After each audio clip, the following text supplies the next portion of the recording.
మొదటి అధ్యాయము 10వ వచనం అందరం కలిసి చదువుకుందాం. అనేకులు విశేషముగా సున్నతి సంబంధులను, అవిధేయులను, వదరుగోతులను, మోసపుచ్చు వారినై ఉన్నారు. వారి నోళ్ళు మోయింపవలను, అటివారు ఉపదేశింపకూడని వాటిని దుర్లాభము కొరకు ఉపదేశించుచు కుటుంబములనే పాడు చేయును. 2వ అధ్యాయం మొట్టమొదటి వచనం, నీవు హితబోధకు అనుకూలమైన సంగతులను బోధించుము. 3వ అధ్యాయం 14వ వచనం, మనవారును నిష్ఫలులు కాకుండా నిమిత్తము అవసరమును బట్టి సమయోచితముగా సత్క్రియలను శ్రద్ధగా చేయుటకు నేర్చుకునవలెను. మనం కొత్త నిబంధనలో ఆయా పుస్తకాలను పరిచయం చేసుకుంటూ మనం వస్తూ ఉంటుండగా పౌలు గారు రాసినటువంటి ఉత్తరాలను మనం ధ్యానం చేస్తూ ఉంటున్నాం. ఇక్కడ మనం ఎరుగుదము కొత్త నిబంధనలో ఉన్నటువంటి 27 పుస్తకాలలో 13 పత్రికలు పౌలు గారు రాస్తూ వచ్చాడు. ఇక్కడ పౌలు గారి జీవితం ఎంతో ఆశీర్వాదకరమైన జీవితం అని చెప్పి మనకు అర్థమవుతూ ఉంటుంది. అంటే దేవుడు ఒక వ్యక్తిని ఎలా వాడుకుంటాడు అనే దానికి పౌలు గారి యొక్క జీవితం అద్భుతమైన ఉదాహరణ. ఎక్కడ ఆరంభించాడు? సంఘమును హింసించడంతో ఆరంభించాడు.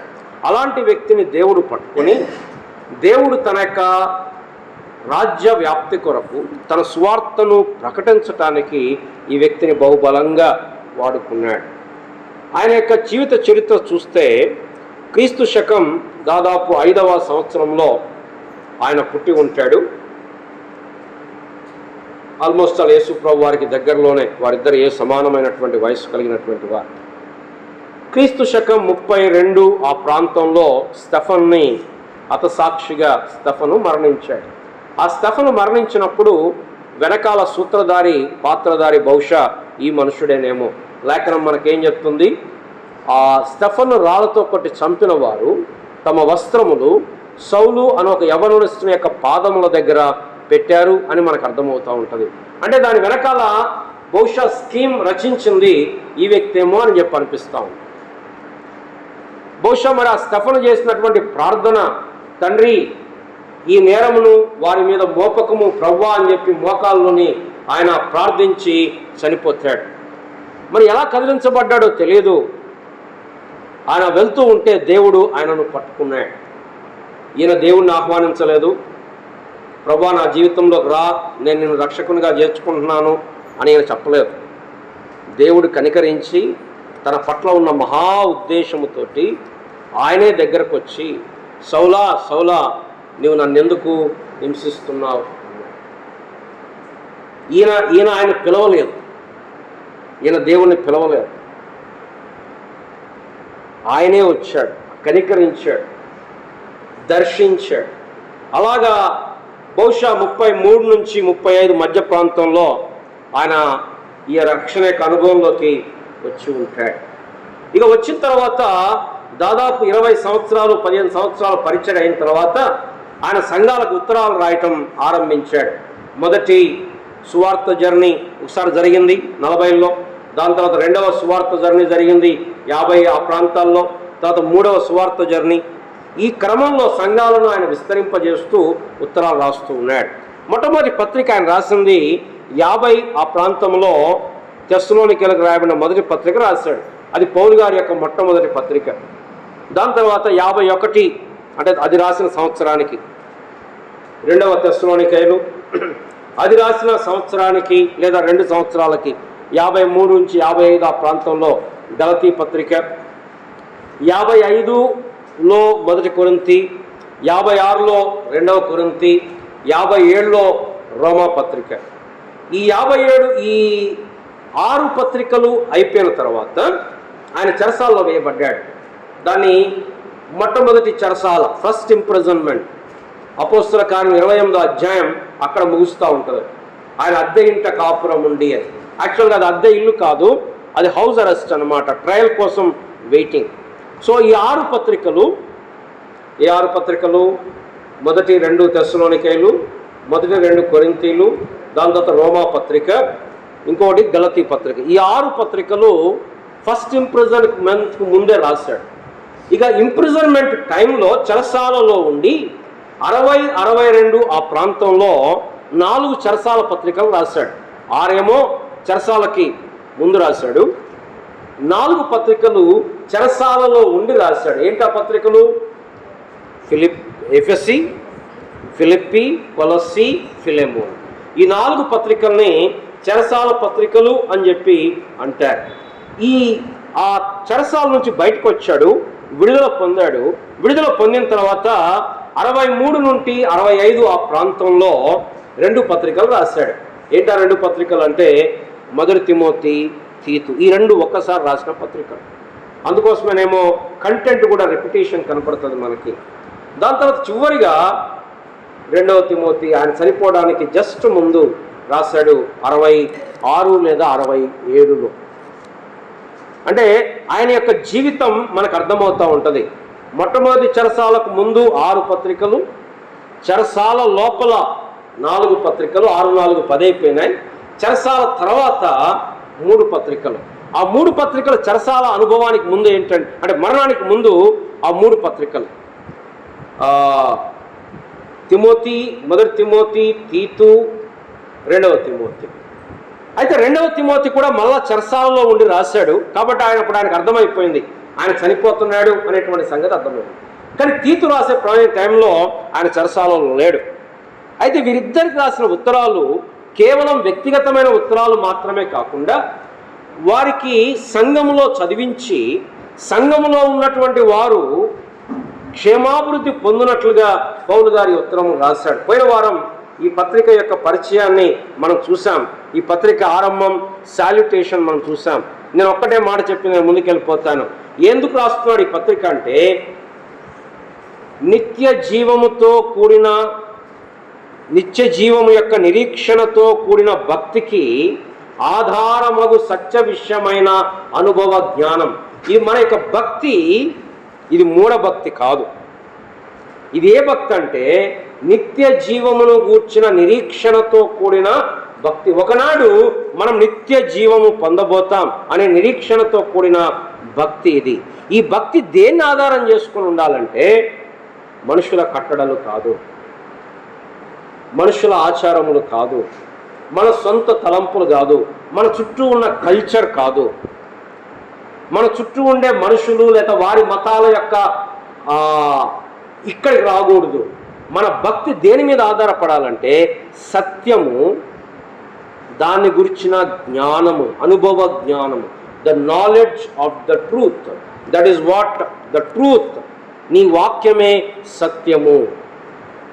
అల్టిమేట్ ట్రూత్ ఏంటంటే దేవుని యొక్క వాక్యము. కాబట్టి మన యొక్క జీవితము దేవుని వాక్యం అనే పునాది మీద కట్టబడాలి తప్ప మన భక్తి జీవితము, మన క్రయము, మన ప్రయాస దేవుని వాక్యం అనే పునాది మీద కట్టబడాలి. ఏ మనుషుని మీద కట్టబడకూడదు. మనుష్య సంబంధమైన తలంపులు, మనుష్య సంబంధమైన ఆలోచనల మీద కట్టబడకూడదు. దేవుని వాక్యము మీద కట్టబడాలి. సరే, పౌలు గారు ఎందుకు ఈ ఉత్తరం రాశాడు అంటే, క్రేతు అనేటువంటి ద్వీపములో పౌలు గారు పరిచర్య చేసి తీతును అక్కడ వదిలిపెట్టి వచ్చాడు. ఎందుకు వదిలిపెట్టాడు అంటే అక్కడ ఉన్నటువంటి కొన్ని లోపములు దిద్ది ప్రతి పట్టణములో పెద్దలను నియమించు నిమిత్తము. ఇది పౌలు గారి యొక్క భారం.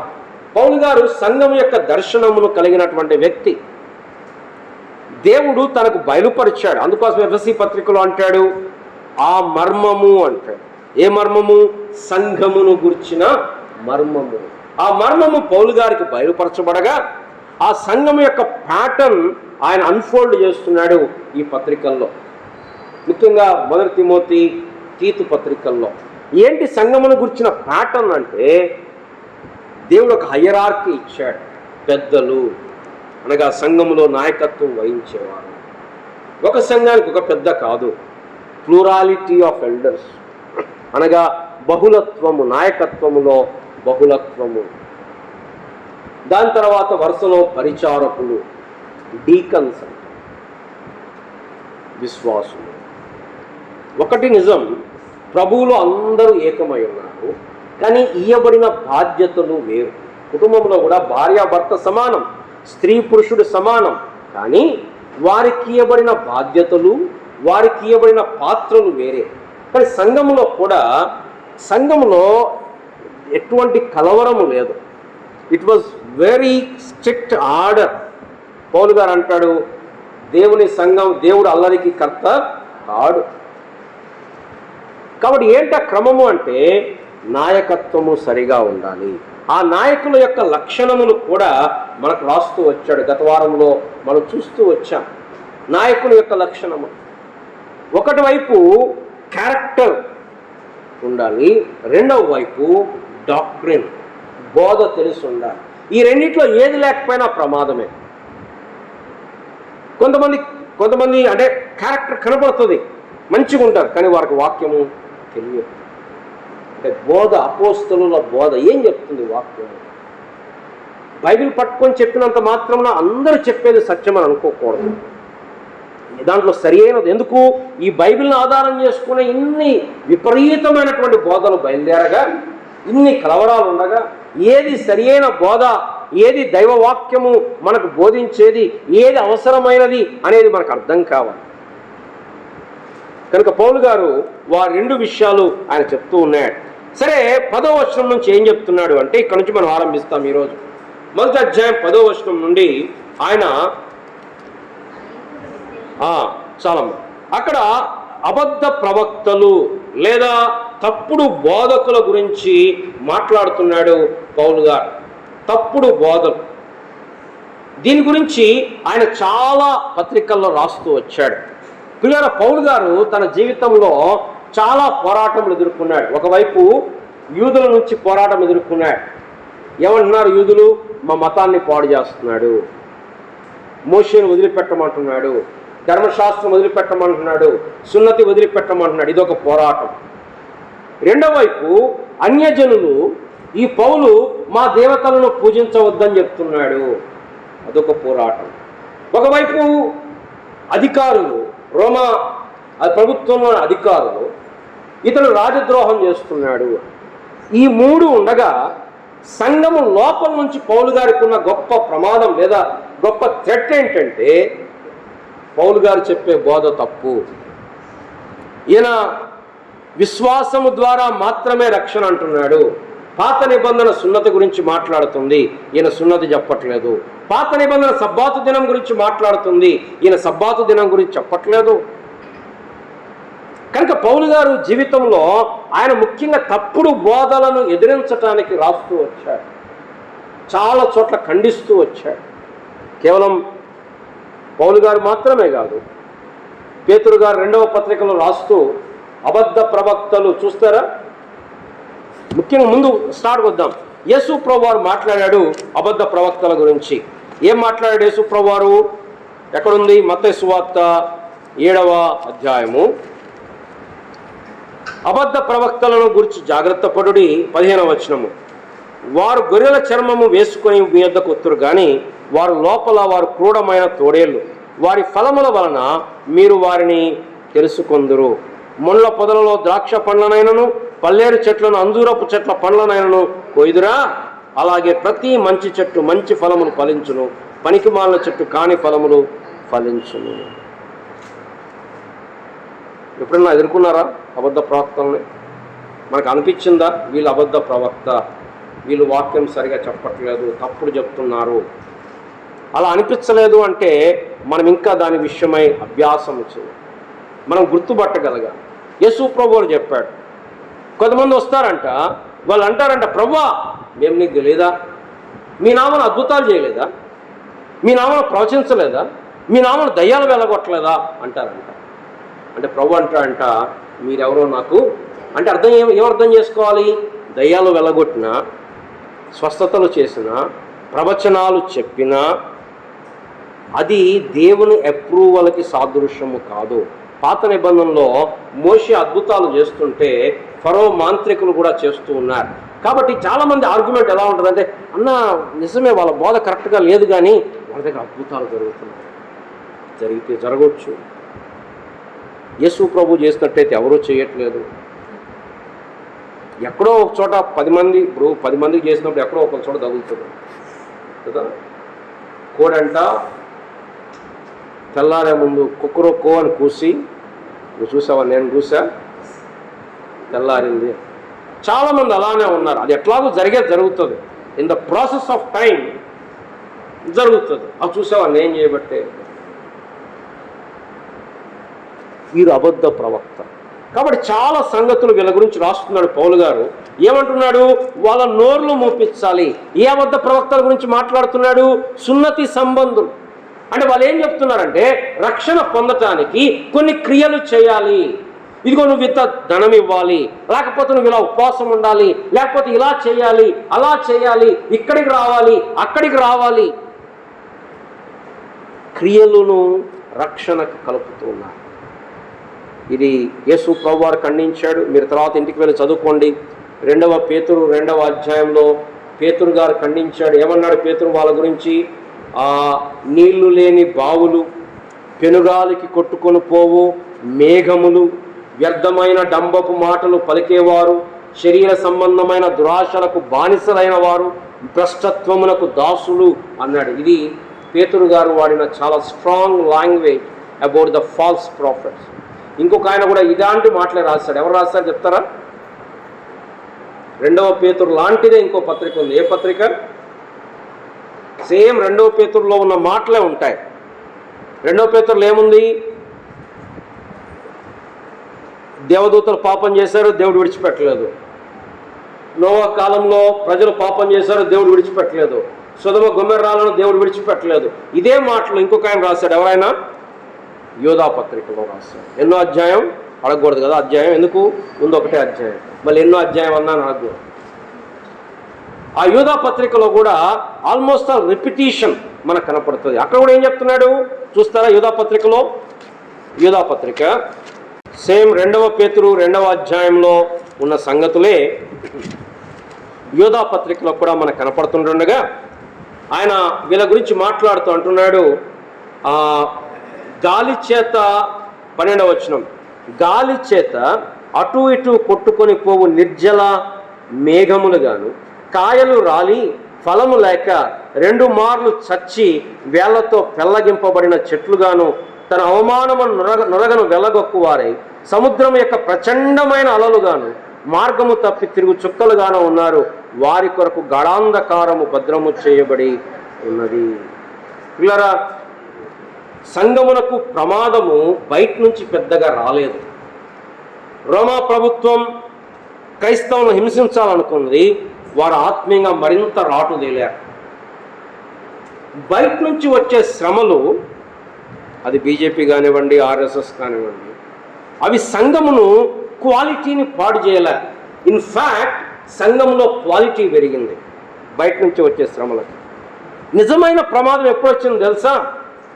లోపల నుంచి అబద్ధ బోధకులు బయలు. యేసు ప్రభు ఉపమానం చెప్పాడు. యజమానుడు విత్తిపోయాడు, విత్తనములు విత్తాడు. శత్రువు వచ్చి ఏం చేశాడు? గురుగులు విత్తాడు. కాబట్టి ఈ ఆత్మీయమైనటువంటి పోరాటంలో పిల్లరా, మనము శత్రువు యొక్క తంత్రములను గుర్తుపట్టాలి, మనం ఎరగాలి. లేకపోతే పౌలు గారు ఉట్టిగా రాస్తుంటాడా? పౌలు, పేతురు, యోధా ఎందుకు రాస్తారు వీళ్ళంతా? ఒకవేళ చూడండి, యేసు ప్రభువారిని స్వయంగా చూసి, యేసు ప్రభువారితో ఉండి, యేసు ప్రభువారి చేత స్వయంగా సువార్తను పొందిన పౌలు, పేతురు, వాళ్ళ కాలంలోనే అబద్ధ ప్రవక్తలు బయలుదేరితే ఇప్పుడు 2000 సంవత్సరాల తర్వాత ఇంకెంతమంది బయలుదేరి ఉంటారో మీరు ఆలోచించండి. కాబట్టి ఈ కాలంలో నివసిస్తున్న మనం ఏది సరి అయినటువంటి బోధ అనేది, పుట్టిన అపోస్తలుల బోధ అని పెట్టుకుంటే అపోస్తలుల బోధ అయిపోతుంది. మనం ఎరగాలి, మనం దాన్ని తెలుసుకోవటం ప్రాముఖ్యం. ఈ అబద్ధ ప్రవక్తల గురించి నేను ఎక్కువసేపు చెప్పను, కానీ వీరి గురించి సులభంగా గుర్తుపెట్టుకోవడానికి 7 విషయాలు నేను మీతో చెప్తాను. మొట్టమొదటిది, దే ఆర్ డిసెప్టివ్. వాళ్ళు మోసం చేస్తారు. యేసు ప్రభు చెప్పాడు, ఏమన్నాడు? గొర్రె చర్మము కప్పుకున్న తోడేళ్ళు. వారు మోసగిస్తారు. ఇప్పుడే పౌలు గారు చెప్పాడు తీతు పత్రికలో ఏమన్నాడు, కుటుంబాలనే పాడు చేస్తుంది. కుటుంబాలనే పాడు చేస్తుంది. వాళ్ళు ఏమంటారంటే వాళ్ళకి ఏ ఆలోచన వచ్చినా ఇదిగో దేవుడు నాకు చెప్పాడు, ఇదిగో నీ గురించి దేవుడు నాకు చెప్పాడు, ఇదిగో నీ గురించి ఇలా చెప్పాడు. బైబిల్లో ఎప్పుడు కూడా అలాంటి సంఘటనలు మనకు కనపడవు. దేవుడు జరిగిస్తాడు, ఆయన చిత్తాన్ని ఆయన జరిగించుకుంటాడు, అంతేగాని నువ్వు చెప్పు అని చెప్పడు. పాత నిబంధనలో కొన్నిసార్లు దేవుడు చెప్పాడు, కానీ కొత్త నిబంధనలో అలాంటివి మనకు కనపడవు. కానీ వాళ్ళు ఎవరంటే మోసగాళ్ళు, డిస్గైజ్డ్ యాజ్ షీప్. రెండవది వారు అపవిత్రులు. తమ్ముడు తాము వాళ్ళు ఏం చేస్తారంటే అపవిత్రపరచుకుంటారు. వారి జీవితాలు అపవిత్రములై కనపడతాయి.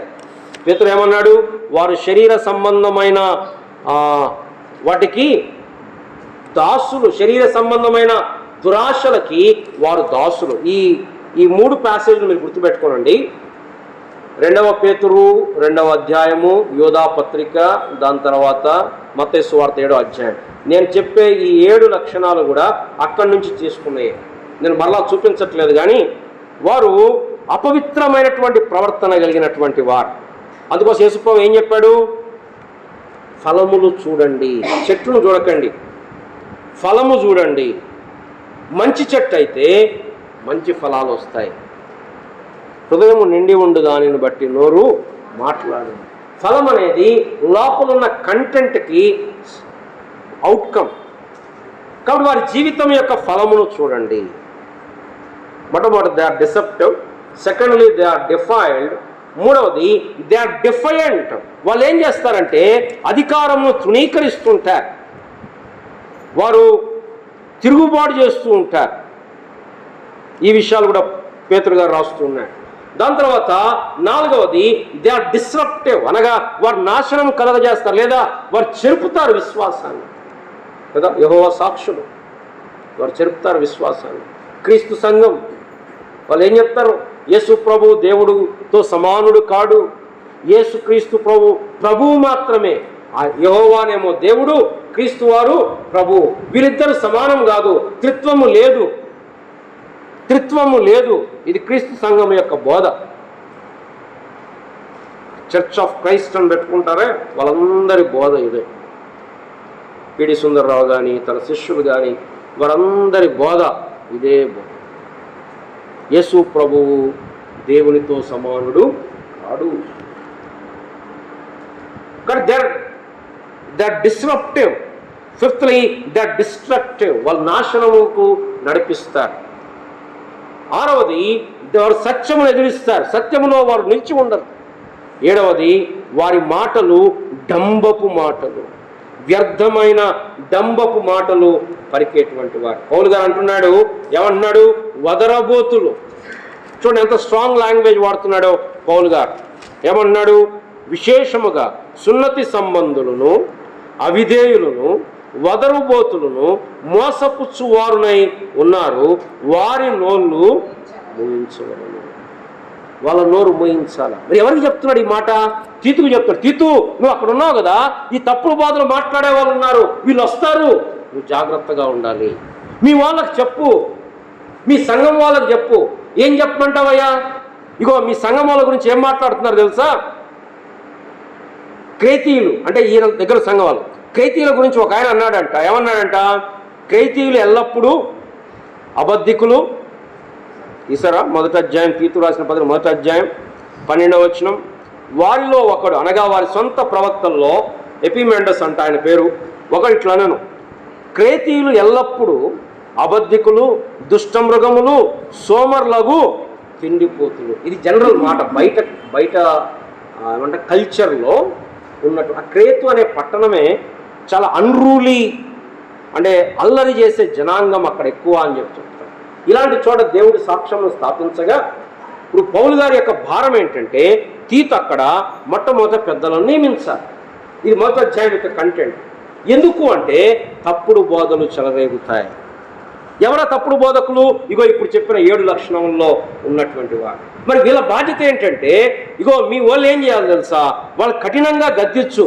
ఎందుకు ఏం చేయకూడదు? వాళ్ళు యూదుల యొక్క కల్పనా కథలను, సత్యము నుండి తొలగిపోవు మనుషుల కట్టడలను లక్ష్య పెట్టక.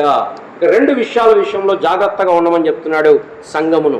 ఒకటి, యూదుల యొక్క కల్పన కథలు.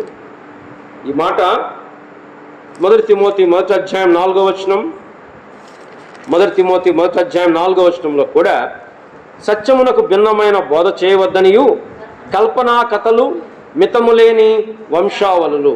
1 తిమోతి 4వ అధ్యాయం 7వ వచనంలో కూడా అపవిత్రములైన ముసలమ్మ ముచ్చటలను విసర్జించి. 2 తిమోతి 4వ అధ్యాయం 4వ వచనంలో కూడా సత్యమునకు చెవినీయక కల్పనా కథల వైపు తిరుగు కాలము. కొంతమందికి వాక్యం బోధించడం చాలా సులభం. ఎందుకు సులభం? ఒక వాక్యం చదవాలా, దానికి సంబంధించిన 4-5 కథలు చెప్పాలా, గూగుల్లో వెతికితే కథలు వస్తాయి. లేకపోతే ఇంకెక్కడన్నా ఎవరో విన్నారు, అక్కడ విన్న అంకుల్ చెప్పాడు, ఈ అంకుల్ చెప్పాడు, 4 కథలు చెప్తే ఏమైతే కొంచెం దాంట్లో కొంచెం ఆ బోధన పటిమ కొంచెం భాష ఉంటే కథలు చెప్పి కొంచెం దానికి ఇమోషన్ యాడ్ చేసి ఈ లోపల మన కీబోర్డ్ వాయించి తమ్ముడు మంచి బ్యాక్గ్రౌండ్ మ్యూజిక్ కొట్టేస్తే అందరు ఇమోషనల్గా కదిలిపోయి కళ్ళమ్మని నీళ్ళు గార్చి అబ్బా అన్న బాగా చెప్పాడు. ఏంటి చెప్పింది? కథ దీంట్లో ఉంది కాదు. అది గరికపాటి చెప్తాడు, చాగంటి కోటేశ్వరరావు చెప్తాడు, జెండమూరి వీరేంద్రనాథ్ చెప్తాడు, ఇంకా బాగా చెప్తాడు. కల్పనా కథలు. యూదులు ఏం చేసేవాళ్ళంటే వారు కథలు చెప్పేవారు. అంటే బైబిల్లో లేని సంగతులు, ఇగో దేవదూత కనపడ్డాడు, లేకపోతే ఆయన కనపడ్డాడు, ఇగో ఇలా జరిగింది. ఇవి కల్పనా కథలు, బైబిల్లో సంబంధము లేదు. కొన్నిసార్లు బైబిల్ చెప్పినట్టే ఉంటుంది. ఎట్లా ఉంటుందంటే, ఇదిగో హెబ్రోన్ అనే పదం కనపడుతుంది. హెచ్ అంటే ఏంటి, ఈ అంటే ఏంటి, బి అంటే ఏంటి, ఆర్ అంటే ఏంటి, ఓ అంటే ఏంటి, ఎన్ అంటే ఏంటి, అవన్నీ నీ సొంత పదాలు. బైబిల్లో చెప్పలేదు కదా. హెబ్రోన్లో హెచ్ అంటే ఇది, హెచ్ అంటే హ్యాపీ, ఈ అంటే ఎనర్జీ, బి అంటే బైబిల్ చెప్పలా. అవి మన సొంత పదం. పేరుకు బైబిల్ తీసినట్టే ఉంది, బైబిల్లో ఉన్నాయి చెప్పినట్టే ఉంది, కానీ చెప్పింది బైబిల్లో దేవుడు చెప్పాలనుకున్న సంగతి. ఈ కల్పనా కథ. పిల్లరా, మనం దినాలు గడుస్తున్న కొద్ది మనం గుర్తెరగాల, ఏది కల్పనా కథ, ఏది వాక్యము బోధించటము. రెండవది, మనుషుల యొక్క కట్టడలు. మనుషుల కట్టడలు, మనుషుల ఆచారం. ఇగో ఇలానే ఉండాలి, ఇగో ఇలానే జరగాలి. కొన్నిసార్లు కట్టడలు మంచియే, దాంట్లో ఏం తప్పు లేదు. కానీ కట్టడలు అవి కంపల్సరీ ఏం కాదు. ఇప్పుడు మన మందిరాల్లో చెప్పుల స్టాండ్ ఉంటుంది. ఎక్కడి నుంచి వచ్చింది అది? బక్సింగ్ గారు సిక్కుల బ్యాక్గ్రౌండ్ నుంచి వచ్చినవారు. సిక్కుల మతంలో వారు గురుద్వారాకు వెళ్ళినప్పుడు వారు చెప్పులు బయట విప్పుతారు. ఆ బైబిల్ కూడా తీసుకునేవారు. బైబిల్ ఏం చేస్తారు, అక్కడ ఆ సిక్కుల దాంట్లో పెద్ద పెద్ద, మీకు గుర్తుందో లేదో, మా చిన్నప్పుడు ఒక ముఖ్యమంత్రికి శిక్ష విధించారు, సుర్జిత్ సింగ్ బర్నాలా అని. ఆయన ఏదో తప్పు, అంటే ఆయన మిలిటరీని పర్మిషన్ ఇచ్చాడని. ఏంటి శిక్ష తెలుసా? ఆయన చెప్పుల స్టాండ్లో కూర్చొని వచ్చిన వాళ్ళు చెప్పులు ఇస్తే చెప్పులు తీసుకొని దాన్ని తుడిచి అక్కడ పెట్టి మళ్ళీ వాళ్ళు వెళ్ళేటప్పుడు తీసుకుంటారు. ఈ మన సహవాసంలో చాలా వరకు సిక్కుల మతం నుంచి వచ్చినాయి. ఏది? మధ్యలో ఒక ఎర్ర పట్టా వేయటం, ఇటుపక్క స్త్రీలు ఇటుపక్క పురుషులు కూర్చోవటం, బల్ల అక్కడ పెట్టడం, మధ్యలో పెట్టడం, దాని మీద తెల్లని వస్త్రం కప్పటం, అందరూ కింద కూర్చోవటం, అందరూ కలిసి భోజనం చేయటం, బోలియే జిందా ఖుదావన్ యేసు మసీహ్ అని. అంటే వాళ్ళు యేసు మసీహ్ అనరు, వాళ్ళ గురు గోవిందం. ఇవన్నీ కూడా అక్కడి నుంచి వచ్చిన ఆచారం. ఇప్పుడు నాకు తప్పు అవి చేయొద్దని నేను చెప్పట్లేదు, కానీ అవే దేవుని ఆజ్ఞలు, అది దేవుని సత్యము అని చెప్పి అనుకో. బైబిల్లో ఏం రాయబడలేదు అలాగా. ఆయన తెలిసింది, ఆయన గొప్ప దైవజనుడు పాటించాడు. అంత మాత్రాన్ని ఇప్పుడు అదే సూత్రం, అందరం అదే బ్యాగ్ వేసుకోవాలా, అందరం ఇట్లనే ఉండాలా, అట్లాంటిది ఏమి లేదు. మనుషుల కట్టడలు దైవోపదేశములని మనం బోధించకూడదు. రోమన్ క్యాథలిక్ మతం చేసేది వాళ్ళు ఏం చెప్తారు తెలుసా? బైబిల్లో ఉన్నది కరెక్టే, కానీ బైబిల్తో పాటు ఫలానా పోపు గారు చెప్పాడు, ఇగో మరియ మాతను పూజించమన్నాడు, ఫలానా పోపు గారు చెప్పాడు, ఇగో ఇక్కడికి వెళ్తే మంచిది అన్నాడు. మనుషులు చెప్పినది. కానీ ఈ రెండు చాలా ప్రాముఖ్యం. ఒకటి కల్పనా కథలు, దానికి లక్ష్య పెట్టొద్దు. రెండవది మనుషు. కాబట్టి వీరి యొక్క లక్షణం ఏంటంటే చూడండి, 16వ వచనం, ఇంకా దాన్ని వివరించవచ్చు, కానీ నేను ముందుకు వెళ్ళిపోతాను. దేవుని ఎరుగుదుమని వారు చెప్పుకుందరు కానీ అసహ్యులు, అవిధేయులు, ప్రతి సత్కార్యం విషయమై భ్రష్టులనై ఉండి తమ క్రియల వలన ఆయనను ఎరగమన్నట్టున్నారు. ఈ అబద్ధ ప్రవక్తల యొక్క లక్షణం ఏంటంటే వారి క్రియల విషయంలో భ్రష్టులు, రెప్రోబేట్ ఇన్ ఫర్ గుడ్ వర్క్స్. అసలు మంచి క్రియలనే విషయంలో వారు భ్రష్టులు. మరి what is the converse of it? దేవుని పిల్లలు సత్క్రియల విషయంలో జాగ్రత్తగా. ఇప్పుడు 2వ అధ్యాయం 3వ అధ్యాయం మొత్తం చెప్పింది ఏంటంటే మీరు దేవుని పిల్లలు, మీరు క్రేతులో ఉన్నారు, మీరేం చేయాలి తెలుసా? సత్క్రియలు. రండి 2వ అధ్యాయం 7-8 వచనాలు కలపడి ఉన్నాయి చూడండి. పరపక్షమందున్నవాడు మనల్ని గురించి చెడు మాట ఏది చెప్పనేరకు సిగ్గుపడినట్లు అన్నిటి యందు నిన్ను నీవే సత్కార్యముల విషయమై మాదిరిగా కనపరచుకును. సత్కార్యములు ఆ మాట గుర్తుపెట్టుకోండి. సత్కార్యం. ఇప్పుడు అబద్ధ ప్రవక్తల యొక్క లక్షణం ఏంటి? సత్కార్యం విషయంలో వారు భ్రష్టులు. ఇప్పుడు మనం ఏం చేయాలి మరి? సత్కార్యముల విషయంలో మాదిరి కలిగి ఉండాలి. ఇంకా చూద్దాం చూడండి 2వ అధ్యాయము 14వ వచనము. ఆయన సమస్త దుర్నీతి యందు నుండి మనల్ని విమోచించి సత్క్రియల యందు ఆసక్తి గల ప్రజలను. యేసు ప్రభువారు మనం రక్షించింది పాపము యొక్క నరకానికి వెళ్ళే జాబితాలోంచి మన పేరు తీసేసి పరలోకానికి వెళ్ళే జాబితాలో రాయటం మాత్రమే కాదు. ఆయన మనలో చేసిన మార్పు ఏంటంటే ఇప్పుడు మనకి సత్క్రియల యందు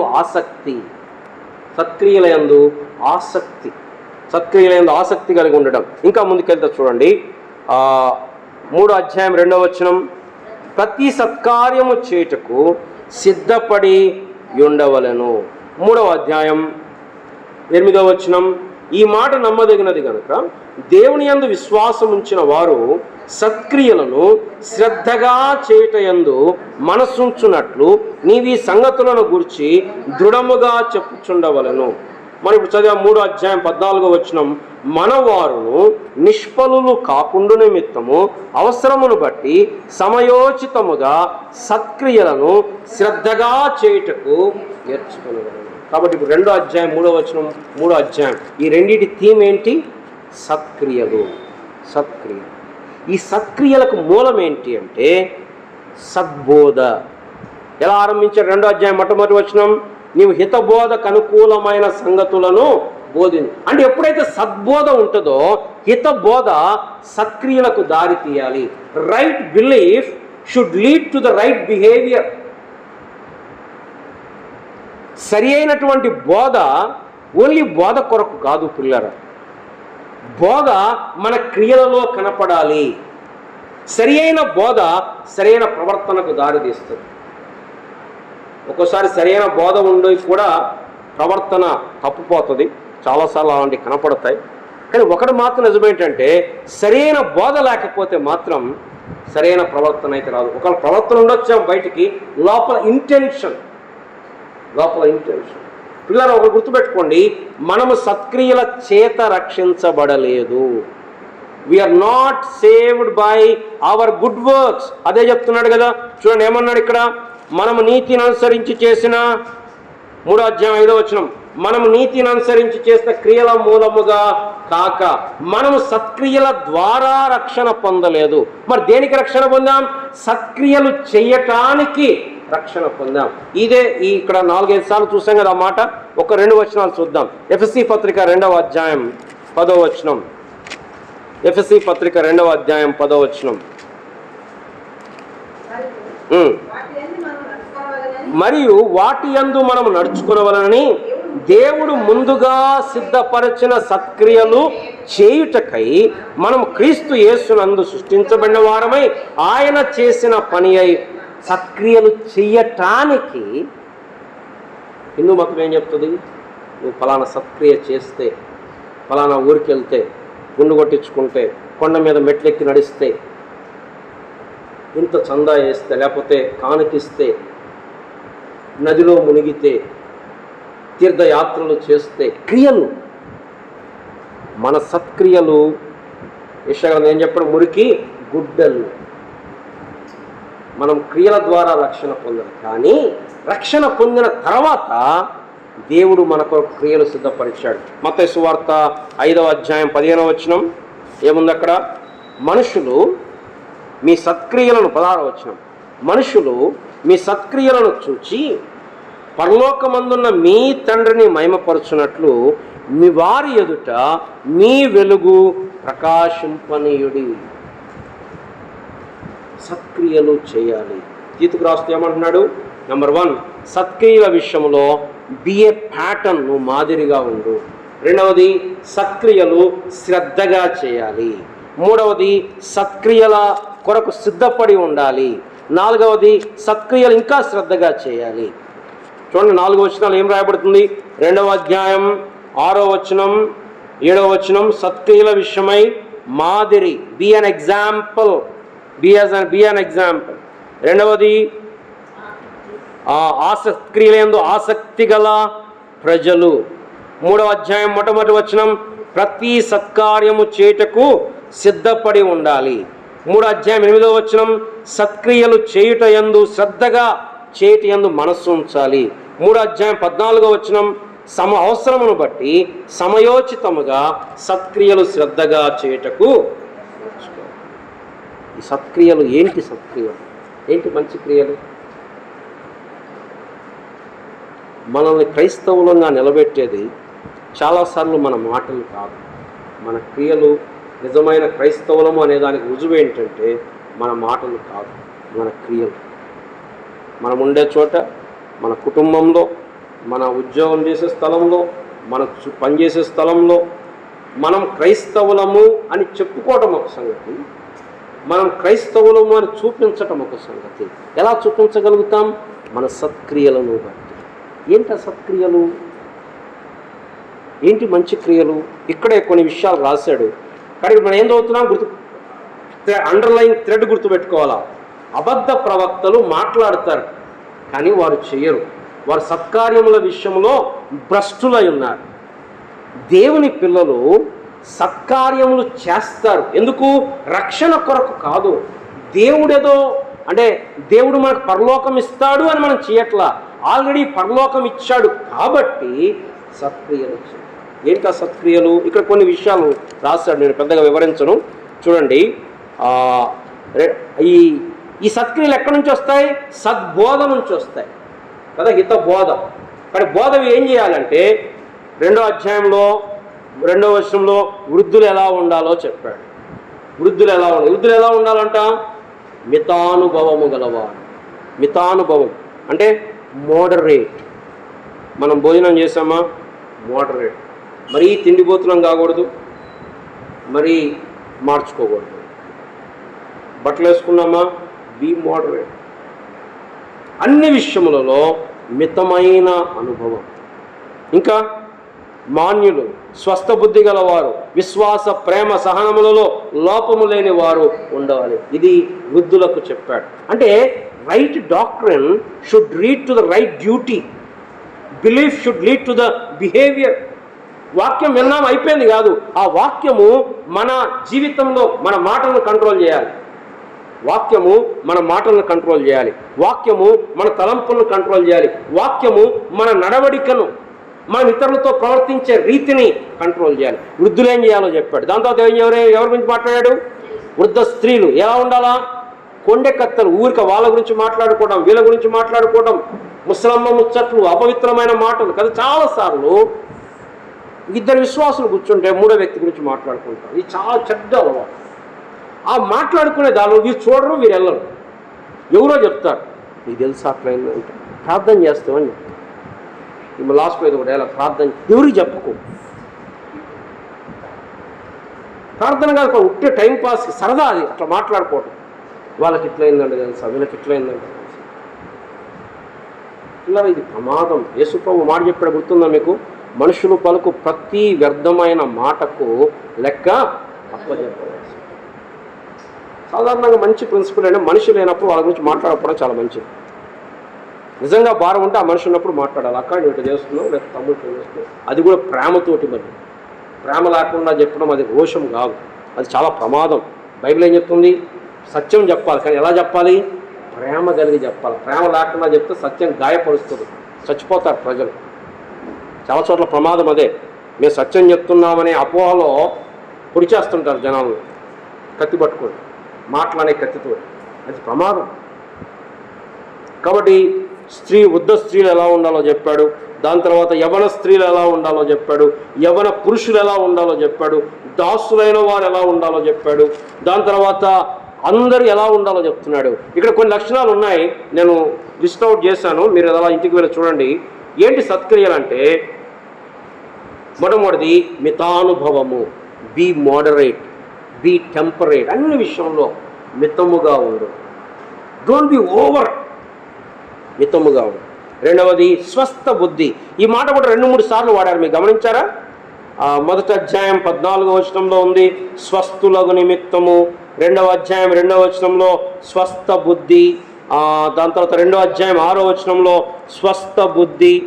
చాలాసార్లు ఆ మాట ఉంది. స్వస్థ బామ 5వ వచనంలో కూడా ఉందా? 5వ వచనంలో కూడా స్వస్థ బుద్ధి అంటే సోబర్ మైండెడ్. సోబర్ మైండ్ అంటే, సోబర్ మైండ్ లేని వాళ్ళని ఏమంటాం? దయ్యం పట్టిన వాడు, దయ్యం వదిలిపోయిన తర్వాత ఏం రాయబడింది? వాడు స్వస్థ బుద్ధి గలవాడై. అంటే దయ్యం పట్టినవాడు ఏం చేస్తాడు? అందరు అనుకుంది చేస్తాడు. అందరు కూర్చుంటే వాడు పరిగెడతాడు, అందరూ పరిగెడుతుంటే వాడు కూర్చుంటాడు, తిడతాడు, దూషిస్తాడు. అందరితో పాటు ఉండేది స్వస్థ బుద్ధి. అంటే ఒకళ్ళు వచ్చి మనకి నువ్వు ఇలా ఉండకూడదు, నువ్వు ఇలా చేయకూడదు అని చెప్పే పద్ధతి రాకూడదు. స్వస్థ బుద్ధి, సోబర్ మైండ్. మేము కాలేజీలో చూస్తూ ఉంటాం, చాలామందికి లోపించేది ఏంటంటే ఇదే. ఎక్కడ మాట్లాడకూడదు అక్కడ మాట్లాడతారు, ఎక్కడ ఆవేశపడకూడదు అక్కడ ఆవేశపడతారు, నష్టపోతారు. Super mind. దాని తర్వాత విధేయత, దాసుల యజమానులకు విధేయత, భార్య భర్తకు విధేయత, సంఘము యొక్క నాయకులకు విధేయత, ఉద్యోగము పైన బాస్కు విధేయత, పిల్లలు తల్లిదండ్రులకు విధేయత. ఎక్కడైనా సరే ప్రభువును బట్టి, మనుషులను బట్టి కాదు, ప్రభువును బట్టి విధేయత. ఇంకోటి ఏమీ అపహరింపక. చాలామంది అనుకుంటారు ఆఫీస్లో ఇది తీసుకురావడం పెద్ద తప్పేం కాదులే అనుకుంటారు. ఏమీ అపహరింపు, ఇంకా నమ్మకము. ఇవన్నీ నేను ఇక్కడ అంటే తీతు పత్రికలో చెప్తున్నాను, బయట సత్క్రియలు చెప్పట్లా, తీతు పత్రికలో చెప్తున్నాను. ఇంకేముంది? సాత్వికం. ఇక్కడే ఉంది కదా చూడండి, 3వ అధ్యాయం 1వ వచనం. అధిపతులకును అధికారులకును లోబడి విధేయులుగా ఉండవలననియు, ప్రతి సత్కార్యము చేయుటకు సిద్ధపడి ఉండవలననియు, మనుషులందరి ఎడల సంపూర్ణమైన సాత్వికం. Christian should be known by his meekness. సాత్వికము. చాలాసార్లు మనం చెప్పేది కరెక్టే కానీ చెప్పే విధానం కరెక్ట్ ఉండదు, అది ప్రాబ్లం మనకి.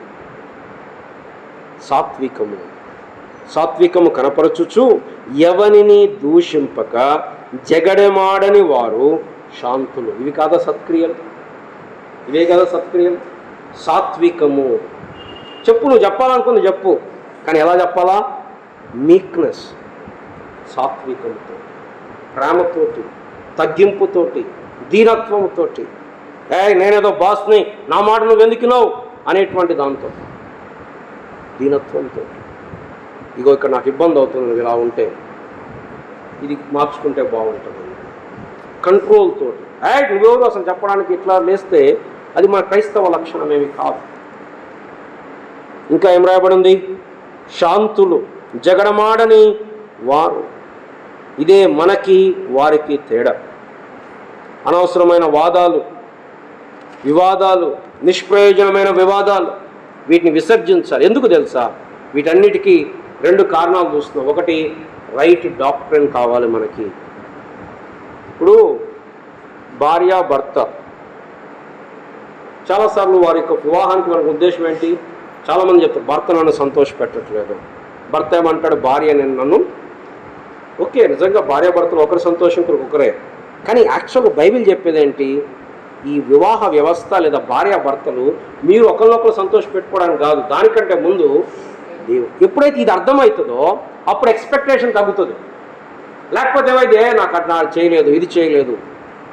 Right doctrine important. రెండవది దేవుని కృప. చదివి మనం ముగిద్దాం. రండి 11వ వచనం, 2:11 అందరం కలిసి. ఏలయనగా సమస్త మనుషులకు రక్షణకరమైన దేవుని కృప ప్రత్యక్షమై మనం భక్తిహీనతను ఇహలోక సంబంధమైన దురాశలను విసర్జించి శుభప్రదమైన నిరీక్షణ నిమిత్తం అనగా మహాదేవుడును మన రక్షకుడైన యేసుక్రీస్తు మహిమ యొక్క ప్రత్యక్షత కొరకు ఎదురుచూచుచు ఈ లోకంలో స్వస్థ బుద్ధితోనూ నీతితోనూ భక్తితోనూ బ్రతుకుచుండవలనని మనకు బోధించుచున్నది.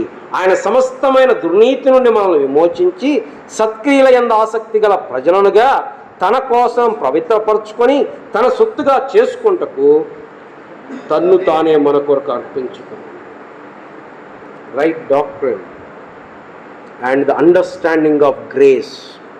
చాలామంది ఏమనుకుంటారంటే కృప అనగానే కృప, వీళ్ళు ఎక్కువ కృప గురించి చెప్తారు. అంటే కృప అంటే పాపం చేయమనా అనుకుంటారు. కృప పాపం చేయమని చెప్పదు. Grace is not a licence to sin, but in fact దేవుని కృప ప్రత్యక్షమై ఏం చెప్తుంది? మనం స్వస్థ బుద్ధితో బ్రతకాలి. కృప అనేది అర్థమైనప్పుడు మనం దేవునికి లోబట్టం అనేది ఆజ్ఞను బట్టి కాదు, స్వచ్ఛందంగా లోబడతాం. అది కృపను అర్థమైన లక్ష్యం. మన క్రైస్తవ జీవితం మన సొంతంగా మనం జీవించలేము, కృపను బట్టే జీవించలేము. కాబట్టి ఈ పత్రికలో మనం చూస్తే పిల్లరా, right doctrine should lead to the right duty, right behaviour. కనుక దేవుని యొక్క వాక్యము మనకు అర్థం కావాలి, దేవుని యొక్క లక్షణములు అర్థం కావాలి, దేవుని యొక్క ప్రణాళికలు ఎప్పుడైతే అర్థమవుతాయో, దేవుని ప్రయారిటీస్ అర్థమవుతాయో, అప్పుడు మన గురించి మనం ఎక్కువ ఆలోచించుకోం. చాలాసార్లు మన గురించి మనం నాకు ఇది లేదు, నేను నేను నేను దేవుడి దగ్గరగా వస్తే నేను ఉండకూడదు, నేను తగ్గిపోవాలి, నా మెయిన్ కంప్లైంట్ నన్ను పట్టించుకోవట్లేదని ఉండకూడదు. దేవుని మహిమ నా ప్యాషన్. చాలాసార్లు మన కంప్లైంట్ నన్ను పట్టించుకోలేదు, నా గురించి ఎవరు పట్టించుకోవట్లేదు, నన్ను ఎవరు పట్టించుకోవట్లేదు. మనం దేవుని దగ్గరకు వస్తే ఆ కంప్లైంట్ ఉండదు. ఎందుకు? మన గురించి పట్టించుకోవాలని మనం ఎందుకు? మనం ఎంత బలహీనమో మనం ఎరుగుతాం. రైట్ డాక్ట్రిన్ తీతుకు రాసిన పత్రికలో మనం నేర్చుకునే సంగతి అది ఏంటది? సత్క్రియలు. ఈ సత్క్రియలకు ఆధారం ఏంటి? సద్బోధ, దేవుని కృప. మన ప్రయత్నం కఠోరం, ఈ రోజు నుంచి నేను ఇలా ఉండాలి, ఈ రోజు నుంచి నేను ఇలా ఉండాలి అనే మన ప్రయత్నాలు కాదు. ఇది దేవుని కృపకు అప్పచెప్పుకుందాం. ప్రభువా నీ కృపను అనుగ్రహించు నాకు. దేవుని కృప లేకుండా క్రైస్తవ జీవితం మనం జీవించలేం. రండి ప్రార్థన చేసుకుందాం. ప్రేమ కలిగిన మా ప్రియ పరలోకపు తండ్రి, ఈ రాత్రికాల సమయం బట్టి వందనాలు, స్తోత్రాలు. తీతు పత్రికలో ఉన్నటువంటి విషయాలు మేము చూస్తూ వచ్చాం. మొదటి అధ్యాయంలో రైట్ ఆర్డర్ మేము చూసాము. రెండవ అధ్యాయంలో రైట్ డాక్ట్రిన్ అండ్ మూడవ అధ్యాయంలో రైట్ బిహేవియర్ మేము చూస్తున్నాం.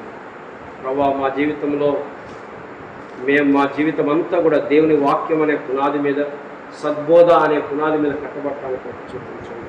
కల్పనా కథలు, మనుషుల యొక్క కట్టడలు, వీటి మీద మా జీవితం కట్టబడకుండా దేవుని వాక్యం అనే పునాది మీద కట్టబడి ప్రభా మరి సత్క్రియలు, మా జీవితం దోర్కా గురించి రాయబడింది, ఆమె సత్క్రియలు చేయుచుండెను అని రాయబడుతూ వచ్చింది. బర్నబా గురించి రాయబడింది, అతడు సత్పురుషుడు అని రాయబడుతూ వచ్చింది. పౌలు గారు తీతుకు రాస్తూ అంటున్నాడు, సత్క్రియల విషయంలో మాదిరిగా ఉండము. You should be an example and right works, good works. ఏదో గుడ్ వర్డ్స్ మాత్రమే కాకుండా గుడ్ వర్క్స్లో కూడా మీరు మమ్మల్ని నడిపించండి. దానికి కావాల్సినటువంటి సరైన అవగాహన మాకు ఇదే సమయంలో ప్రభా, మనుషులు మా సత్క్రియలను చూచి మమ్మల్ని మహిమపరచడం కాదు, మమ్మల్ని పొగట్టం కాదు, పరలోకమందున్న మా దేవుణ్ణి మహిమపరచున్నట్టుగా కృప చూపించండి. విన్న వాక్యాన్ని నీరు కట్టండి, ఫలింపచేయండి. మానవ అందుబాటులో భాష, ఆలోచన, ఇతరమైన అందుబాటులో చెప్పబడిన వాక్యమును దేవా మీరు నీరు కట్టి ఫలింపచేసి క్రైస్తవ జీవితం క్రియల ద్వారా బయలుపరచబడటానికి, కుటుంబాల్లో, సంఘములో, పనిచేసే చోట మా మాటలు, మా క్రియలు, మా నడవడిక, మా సాత్వికము, మా నమ్మకత్వము, మా ప్రేమ, ఇవే మాకు ఆవరణాలుగా ఉండడానికి కృప చూపించు. అన్యజనులకు మాకు తేడా మా బిహేవియర్లో కనపడటానికి కృప చూపించమని, వీళ్ళు దేవుని పిల్లలు, వీరు క్రీస్తుతో కూడా ఉండినవారు అని ఇతరులు గుర్తించడానికి సహాయం చేయమని, కృప చూపించమని యేసు ప్రభు నామమున ప్రార్థించి అడిగి పెడుకుంటున్నాము తండ్రి.